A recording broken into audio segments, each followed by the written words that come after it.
Okay, today we are going to start on 9.1 with our series in Arithmetic Sequences. First thing we need are just a couple of terms here. An infinite sequence is one that will continue on and on forever.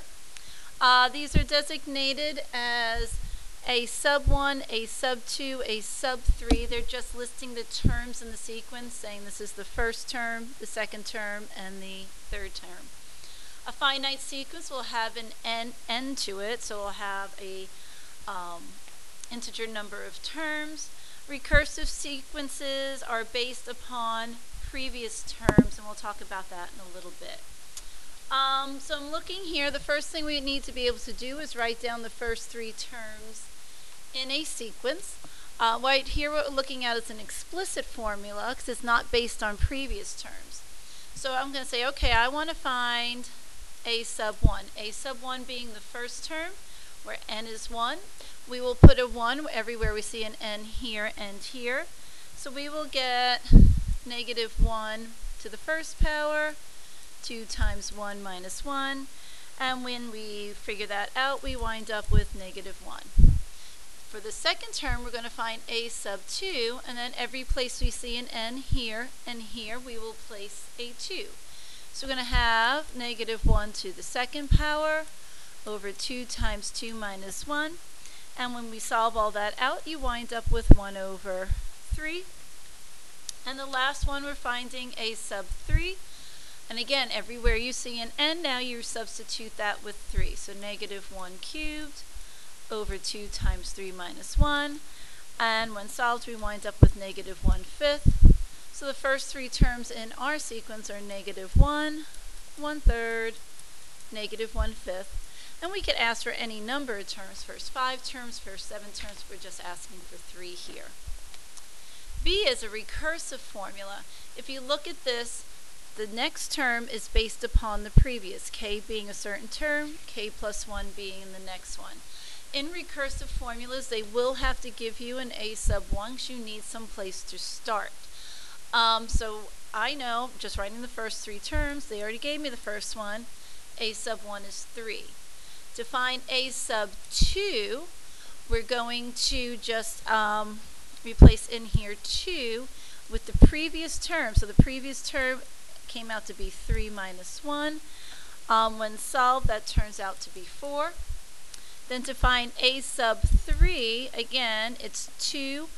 Then times the previous term, which was 4 minus 1, and then 2 times 3 would get us 6.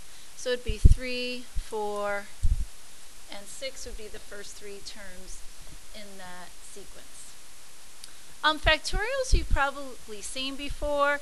It looks like n exclamation point. And what it just kind of means, like if this looks a little bit more confusing, but if I had 4, well, I'll do 5 factorial. That'd be 5 times 4 times 3 times 2 times 1. There is a factorial button in your calculator. If you're unsure where to find it, please go ask your teacher. I'm going to be doing some of these by hand. You can always check them with the calculator for our class. One thing to note, though, is 0 factorial is equal to 1. So if I want to find 5 factorial, that's the example I had before. We go 5 times 4 times 3 times 2 times 1. When you multiply all that out, you get 120. For B, we have 5 factorial. Okay, so 5 times 4 times 3 times 2 times 1, all over 8 factorial. 8 times 7 times 6 times 5 times 4 times 3 times 2 times 1. Pieces that are the same can cancel out. So we wind up with 1 over 8 times 7 times 6.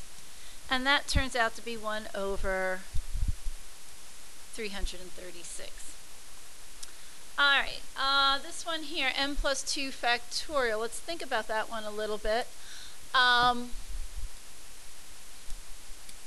get rid of that, just give myself a little bit of space. The first term is n plus 2, and I need to go down by 1.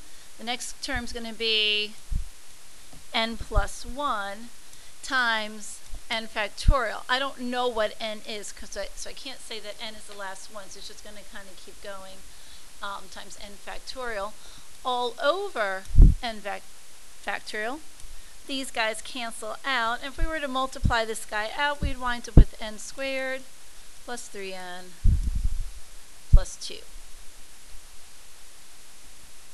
Okay, so let's think about this one over here. We got 16 times 6 factorial over 13 times 8 factorial. So if I just think about this, 16 goes 16 times 15 times 14 times 13, and then start canceling out, which is this piece here. So the only piece I'm left with there on the top would be 16 times 15 times 14, because then when I started times 13 factorial, that's in this denominator right here, so that would cancel out. We have 6 factorial over 8 factorial. Again, on the bottom, I'd go 8 times 7 times 6 factorial. Well, that's going to cancel out with that piece up there over 8 times 7. And this winds up being 60. All right, for patterns, these can be kind of tricky. Some people just naturally see them a little bit easier than others. I'm unfortunately not one of those people. The trick is here, you got to find how a 1 becomes a 2 becomes a 5, a 3 becomes a 10, and a 4 becomes a 17 using the same pattern. And it's just going to take some concentration on your part to find that. Again, if you need help, certainly go ask your teacher. So how could 1 become a 2? I could say 2 times 1 would get me 2, which is correct. But then 2 times 2 would get me 4, not 5. So that is not the correct answer. I could also say 1 plus 1 is 2, which would get me to here. But then if I tried 2 plus 1, that's 3, not 5. So you kind of have to start thinking outside the box a little bit. This one winds up being n squared plus 1. So 1 squared is 1 plus 1 gets me 2. 2 squared is 4 plus 1 gets me 5. 3 squared plus 1 gets me 10. Let's look at B. How does 1 become negative 1, 2 become 4, 3 become negative 9, 4 become 16, and so on there. I see they are alternating, so in order to make them alternate, I know if I do negative 1 to the n power, if it's an odd, which this first one is odd, I'll wind up with a negative, so that's going to help me out there. And then I'm looking at these are all perfect squares, so then it's going to become times n squared. So again, this is really just going to be about trial and error and just trying to fix those out. Some people will see them a little bit easier than others. Okay, so sigma notation, you've probably seen this before when you're doing the stats section in Algebra 1 or Algebra 2. It's just a summation. So you're going to add up the sums of this particular rule. The bottom number is the beginning part. The top here is the upper bound. And we're just going to plug everything in and figure it out. So first I'm going to plug in 1. And you always go up by 1. So we're going to first plug in 1, then 2, then 3, then 4, then 5. Because 5 is the upper bound. So this is going to be 2 times 1 plus 3. And then the summation saying, let's add that to the next term. Well, 2 times 2 is 4 plus 3. Add that to the next time. 2 times 3 is 6 plus 3. The next term would be 4 times 2 is 8 plus 3. And again, the upper bound is 5, so it's going to be 10 plus 3. And we wind up at 5 plus 7 plus 9, plus 11, plus 13, and when we sum them all up, we're at a total of 45. I'd be okay skipping this step here and going directly here to show the summation. Summations can also be done on the TI-84s. Again, any calculator questions, please go ask your pre-calculus teacher. For B, we're looking again to sum up this rule here, and the rule is 2i squared. We're going to start at 0, we're going to end at 4. So first we're going to plug in 0, then 1, then 2, then 3, then 4. If I plug 0 in here, 0 squared is 0, times 2 we get 0. And we're going to plug in 1. 1 squared is 1, times 2 is 2. Then we plug in 2. 2 squared is 4, times 2 is 8. Then we're going to plug in 3. 3 squared is 9 plus 2 is 18. The last one is 4. 4 squared is 16 times 2 is 32. Sum them all up and we get a total of 60. You don't have to start with 1 or 0. If you look at the summation on C, we're starting at 6 and ending at 10. So first we're going to plug in 6, and then 7, then 8, then 9, then 10. If I plug 6 in here, you're going to get 6 squared plus 6 minus 3, then 7, added to 8, plus 9, and then plus 10. This winds up being 39 plus 53 plus 69 plus 87 plus 107, totaling to be 355. Okay, the last thing with series here, we're going to kind of go backwards. I'm going to give you the sequence here. We want to express this as sum in sigma notation. So our sigma looks kind of like a backwards E. It's a capital letter S in Greek, I believe. How does 1 become 7, 2 become 14, 3 become 21? The rule is 7i. So we're starting with let I equal 1. 7 times what gets you 84? That's going to be 12. So we're going to end at 12. And that would be in sigma notation. Let me write that a little bit clearer. We got a little squishy there. That would be 7i, is how that would look. So we're starting with n equal 1 to 12. The rule is multiply by 7. This one here is interesting. We got a fraction going on. You can have separate rules in both the numerator and the denominator. So how does 1 become this, 2 become this, 3, and so on. Looking at my sigma notation, I'm going to let I start with 1. Well, 1 is 1. Say 1 times 2 is 2. 2 is 2. That would just be I. 2 times 2 is 4. It looks like I have a pattern here, but then I got 6 on top. The rule here, and again, it's hard to explain. You just got to trial and error a bunch of different things, is I factorial over I squared. And that's going to end with 6. Okay? So it is not going to end with 6. It is going to end with, I take that back, 8. Because 8 squared is 64. Okay, so that's it on that. Again, with the patterns, I know they can be difficult sometimes. Just, try to think outside the box a little bit and see what you can figure out. All right, arithmetic sequences is what we'll be studying today. In arithmetic sequence, we have what is called a common difference. So that means things are just a certain number is being added each time. Or subtracted, but really subtraction is adding with the negative. So I just want to first kind of look and see if these sequences here are arithmetic. So how do we get to 5 to 10? We add 5. Add 5, add 5, add 5. This 5 here is the D, what we call the common difference is 5. It is a constant number, so the answer here would be yes. This guy is arithmetic. All right, so how do we go from 11 to 8, 8 to 5? Subtract 3, subtract 3, subtract 3, and that continues on. Our G is negative 3. It is constant, so again, this guy is also yes, as far as being arithmetic. Let's look at this guy over here. So,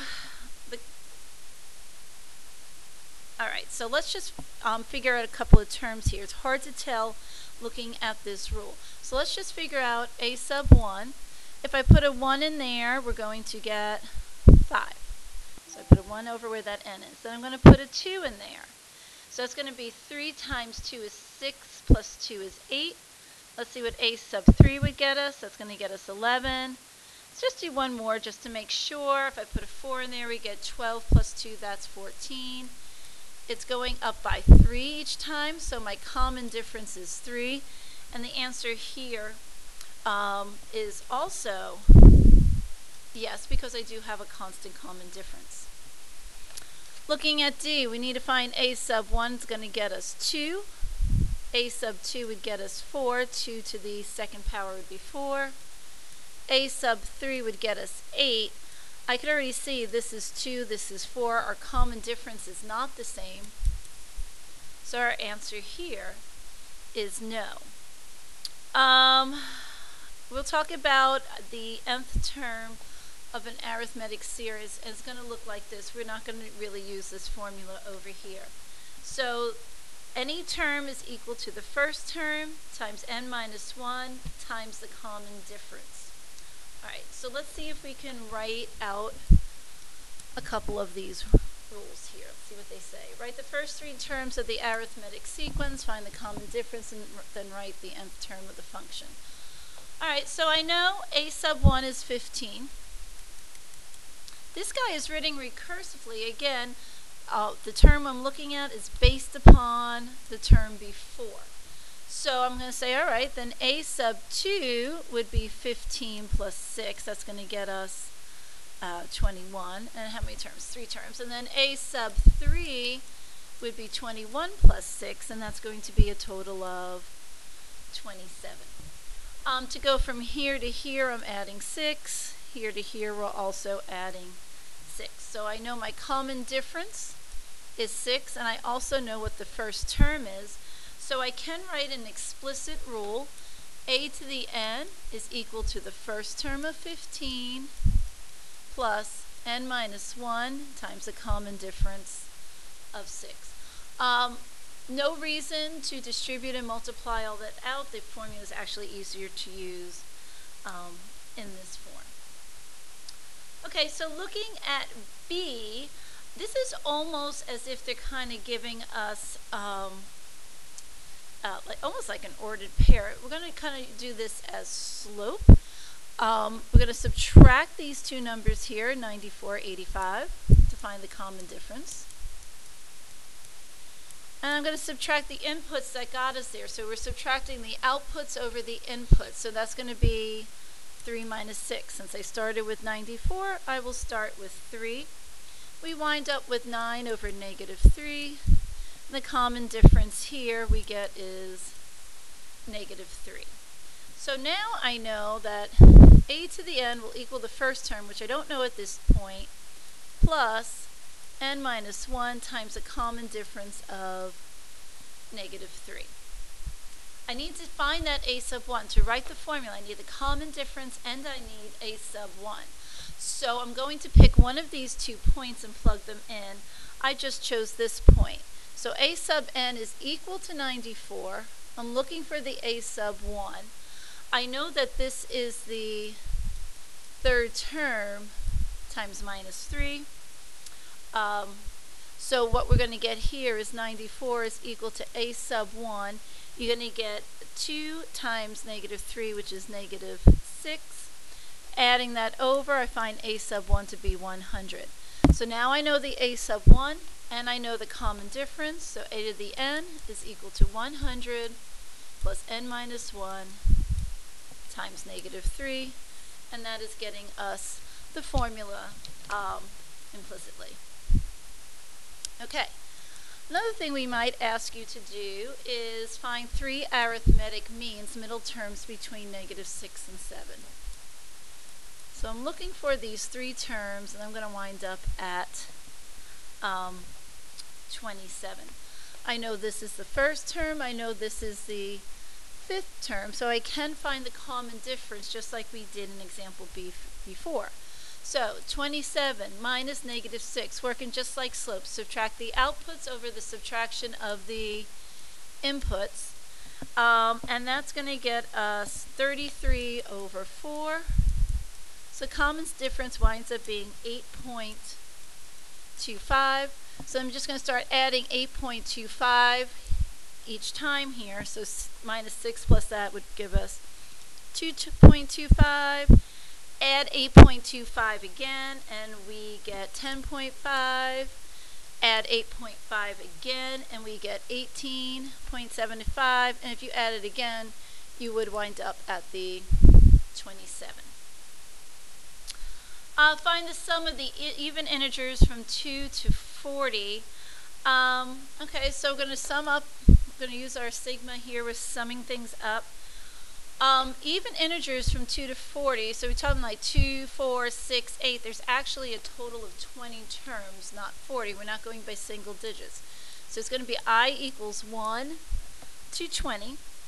And to get an even term, to get the first 2, it's going to be 2 times n. To get the second term, we want to go 2, 4, 6, 8. Well, how does 1 become a 2? How does 2 become a 4? How does 3 become a 6? The rule then becomes 2n. I just put this in the calculator to get it this time, and we're okay with you guys using that. So we wind up with about 120. Again, that just came from plugging that into the calculator. The sum of arithmetic sequences, we will, here, the arithmetic formula. Formulas here. Any testing done with this, you will be given a formula sheet. Since you guys are doing this in take-home status, you have your notes to look at. But it's n over 2, the number of terms, times the first term plus the last term. Alrighty, so I'm looking at problem A here. I know what A sub 1 is, and that is equal to -6. I know the n, they're giving us that, that's 40. What I don't know is what A sub n is. So using our implicit formula here, I know a to the n is equal to the first term, which we found to be -6, plus n minus 1 times the common difference. Well, we're going by 4 each time here, so the common difference is 4. So I'm going to find what is a sub 40. When I put all that into the calculator there, I got a sub 40 to be 150. Now I have everything that I need to figure this out. It's going to be 40 over 2 times the first term of -6 plus the last term of 150. You figure all that out, you get 2,880. Okay, B's given us some information in sigma notation, which is fine. Again, we just need to know the number of terms. So again, I know n is equal to 40. I also need to know what is a sub 1 and what is a sub 40. So I'm going to figure out a sub 1 first. So I'm just going to put a 1 in here where we see n. So it's going to be 60 minus 3 times 1. We get a total of 57.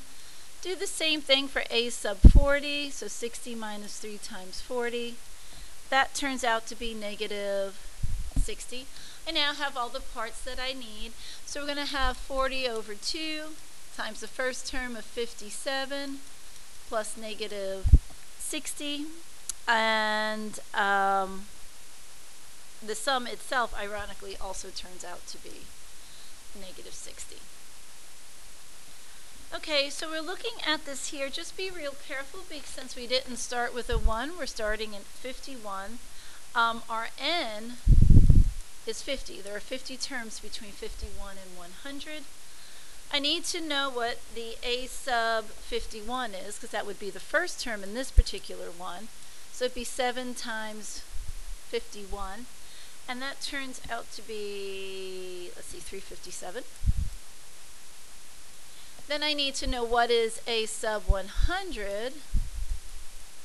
And that is a little bit easier. That's going to turn out to be 700. So I know I have 50 terms divided by 2. The first term is 357. The last term is 700. And this turns out to be a fairly big number. We're at 24,425. All right, last one here we have is just a little bit of an application problem. So let's see what information they're giving us here. A theater has 30 rows of seats, so I know my n's going to be 30. There are 28 seats in the front row, so my a sub 1 is 28. 32 seats in the second row, 36 seats in the third row. So we're going 28, 32, 36. I can see I'm going up by 4 each time. I know I have a common difference of 4. If this pattern continues, how many seats are in the theater? So I need to know a sum formula. I need to know the first term, how many rows I have. I also need to know how many seats are in the last row. And I don't want to keep having to add 4 30 times. So I'm going to go to my formula. A sub n is equal to the first term, which we know is 28, plus n minus 1 times the common difference of 4. I want to know what is happening in the 30th row. So what is a sub 30 going to get me? So that's going to be 30 minus 1 times 4. And when I plug that in, I find my a sub 30 to be 144. Now I'm going to go to that sum formula. I know that I have 30 rows, where n is 30, divided by 2. Again, I know the first term is 28. We found the last one to be 144. And when you figure that out, you get 2,580. That concludes our lesson on the arithmetic sequences. We will continue with 9.2 next time with the geometric.